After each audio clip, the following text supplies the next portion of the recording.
Bihar BEd CET 2019 को लेकर मैं आप लोगों को रेगुलर अपडेट देता रहा हूं। इसी क्रम में आज की काउंसलिंग संपन्न हुई है।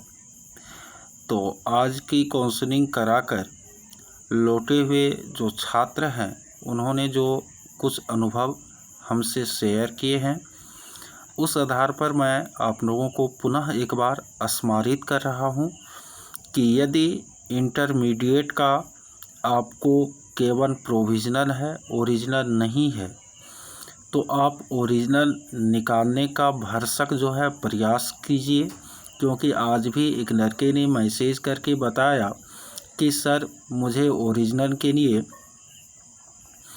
के अभाव में जो है वांटेड कर दिया गया और 2 दिन का हमको केवल समय दिया गया है इंटरमीडिएट का ओरिजिनल सर्टिफिकेट जमा करने के लिए।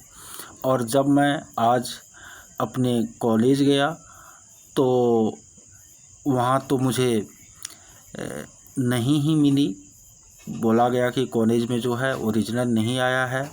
फिर जब मैं बिहार विद्यालय परीक्षा समिति पहुँचा तो वहाँ मुझे कहा गया कि 2018 तक के जितने भी छात्र हैं सबका ओरिजिनल सर्टिफिकेट सभी ज़िले में जिला शिक्षा पदाधिकारी डीईओ का जो ऑफिस है वहाँ भेज दिया गया है। तो जब ये बात लड़के हमसे कह रहे थे कि जब ये बात मैंने जाकर कॉलेज प्रशासन से कहा तो उन्होंने कहा कि अभी सारे स्टाफ इलेक्शन ड्यूटी में लगे हुए हैं, आपके लिए ओरिजिनल जो सर्टिफिकेट है वह अभी डीओ ऑफिस से जाकर के कौन लाएगा। तो कुल मिलाकर छात्र काफ़ी परेशान थे। बात भी सही है कि 2 दिन का उन्हें समय दिया गया है। इधर इलेक्शन के कारण जो है शिक्षा विभाग के जो भी कर्मी हैं वे पूरी तरह इंगेज हैं। बोर्ड गए छात्र तो बोर्ड से कहा गया कि हमने ओरिजिनल डीओ ऑफिस को भेज दिया है। तो इस परिस्थिति में मैं जो भी छात्र हैं उनको यह कहना चाहूँगा कि आप लोग भरसक कोशिश करें कि ओरिजिनल जो है वह उपलब्ध हो जाए। आपके ज़िले के जिला शिक्षा पदाधिकारी के कार्यालय में ओरिजिनल उपलब्ध है या नहीं तो आपके कॉलेज में उपलब्ध है। दोनों में से जहां से जिस तरीके से प्राप्त हो वह आप लोग कर ले तो आप लोगों के लिए बेहतर रहेगा। इनके अलावे ग्रेजुएशन जो 2015 के बाद किए हैं तो यदि उनके पास आपको प्रोविज़नल भी है तो उनका काम चल जा रहा है।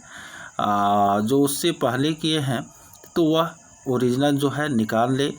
2015 के भी बाद जो किए हैं वे भी ओरिजिनल निकालने का अपनी तरफ से जो है प्रयास करने। एक्चुअली वहाँ होता क्या है तो कुछ टेबल पर यदि जो काउंसलर है वह यदि थोड़े कोऑपरेटिव माइंड के होते हैं तो थोड़ी मोड़ी यदि कमी भी होती है तो उसको वह ओके कर देते हैं।